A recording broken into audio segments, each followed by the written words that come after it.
Tapi kalau sahabat, walaupun dia tu termasuk dalam khulafaur rasyidin pun, boleh seseorang tu meninggalkan pendapat dia asalkan ada dalil lain. Asalkan ada dalil lain. So, yang kedua, menunjukkan boleh jadi Sayyidina Umar kata gini ni dalam keadaan tadi, dalam keadaan yang boleh mengelirukan orang. Sebab orang sudah ramai sangat dah, kita tidak boleh mengumpulkan mereka. Jadi kalau kita bahas sebelum waktu, mengelirukan orang. Dia balik apa tadi lah. Kalau mengelirukan gitu, orang kata boleh, boleh kata tak boleh juga kalau mengelirukan. Kalau tidak keliru, boleh. Kalau keliru, tak boleh. Hak Sayyidina Umar dalam kes kalau keliru orang, hak tu kita terima tu.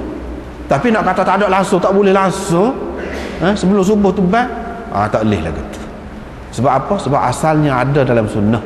Kita tak boleh kata tak boleh langsung, kecuali kita kata dalam keadaan yang boleh mengelirukan, tak boleh, tak apa, kita boleh terima lah gitu. Tapi nak kata tak ada langsung, itu bukan sunnah, bid'ah, tak boleh lah gitu.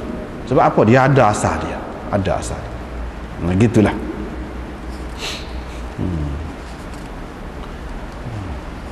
Itu habis itu. Seterusnya satu istilah yang perlu dijelaskan. Setelah Imam Tirmizi dia mari riwayat orang ni yang mengatakan bahawa cerita ni sebenarnya cerita zaman Sayyidina Umar berkenaan dengan muazzin dia, iaitu hak nama Masruh tu. Lepas tu dia kata wa hadza asahhu min dzaka. Hak ni lebih sahih daripada hak tadi. Lebih sahih tu apa makna?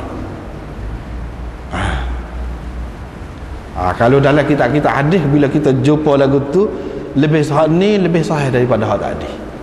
Apakah maknanya hak tadi sahih juga? Cuma hak ni lebih sahih. Sebab dari segi bahasanya, bila kata lebih tu kan, bermakna dia tidak menafikan langsung sesuatu tu.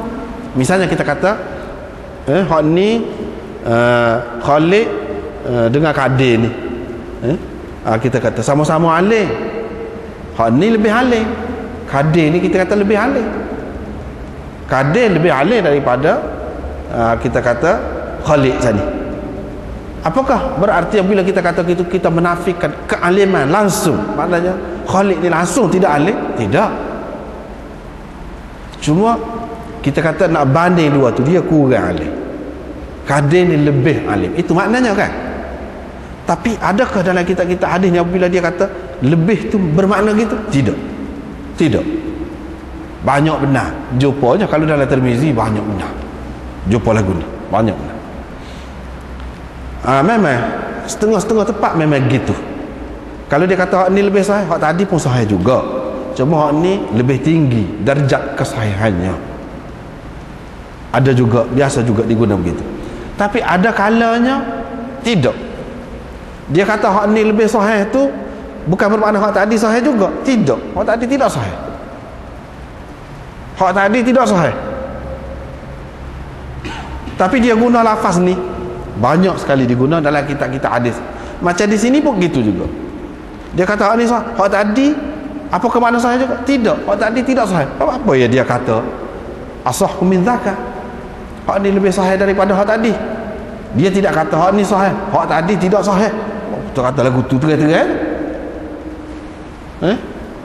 Apa tak kata lagu tu? Ataupun hak ni sahih, hak tadi dhaif. Apa tak kata lagu tu?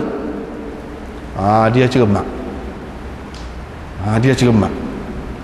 Ni cara orang dulu. Kerana orang dulu dia cermat. Dia kata hak ni lebih sahih. Sebab apa? Dia tak say kata berat. Sebab hak tadi tu ada siapa tu? Hamad tu. Ya, jadi kita kata dhaif, kita kata dia ni tak, itu atas dasar kita kata dia keliru lah. Dia keliru, dia tersalah. Pasti dah ke dia tersalah tu? Yakin dah ke? 100% dah ke? Hak sebenar. Hak sebenarnya Allah saja yang tahu. Takut dia tidak tersalah. Moga dia orang molek tu.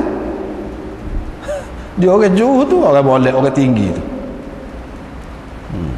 Jadi orang setara ni kalau dia seorang apa maknanya kita tak boleh mudah-mudah lah. Tak boleh mudah-mudah. Jadi kita tak boleh kata lah, maknanya tadi tu secara muktamad, secara putus lah pun dia tak sih. Ini juga kalau kita tengok dalam Muwatta Imam Malik, dia guna lagu tu. Dia guna bahasa-bahasa yang ringan. Dia guna bahasa-bahasa tidak sayogianya. Hak dia kata tidak sayogianya itu maknanya sebenarnya tidak harus, tak boleh. Dia kata tidak sayogianya. Dan hak ni adalah makruh. Makruh dia tu maknanya haram. Dia tak kata haram, dia kata makruh. Itu cara dia beringat, dia berhati-hati. Sebab apa? Dia takut dia kata haram, sebenarnya tidak haram lagi. Tidak haram lagi. Dia takut, dia cermat, dia ambil jalan orang ingat. Jalan orang ingat. Sebab apa? Benda masih ijtihadi, masih ijtihadi. Itu cara dia tu.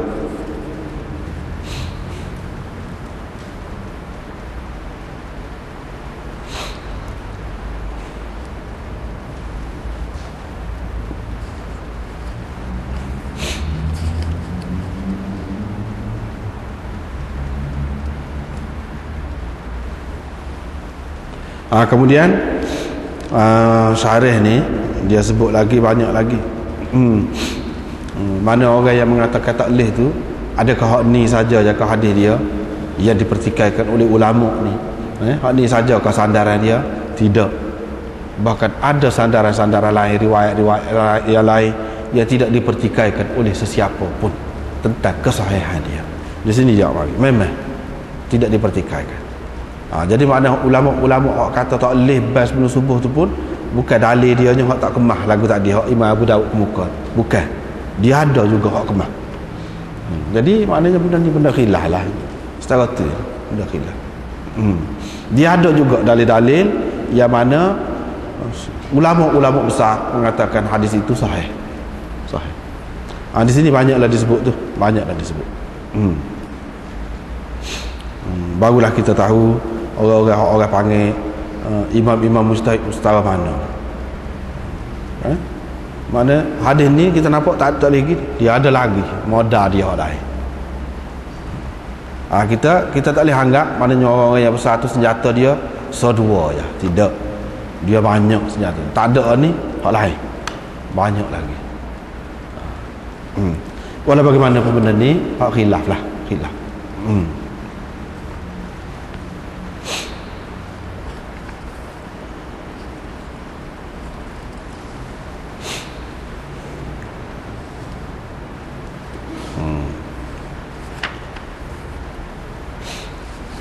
Seterusnya bab yang kedua ni azan bagi orang yang buta. Orang buta nak bas boleh ke tidak? Boleh ke tidak? Sebabnya azan-azan ni dia berkait kan, dia ni pemegang amanah tukar bas ni, dan dia berkait dengan waktu, nak menentukan waktu ni dia berkait dengan penglihatan. Dia berkait dengan penglihatan. Kalau nak tahu gelicir ke tidak gelicir matahari, nak tahu mana.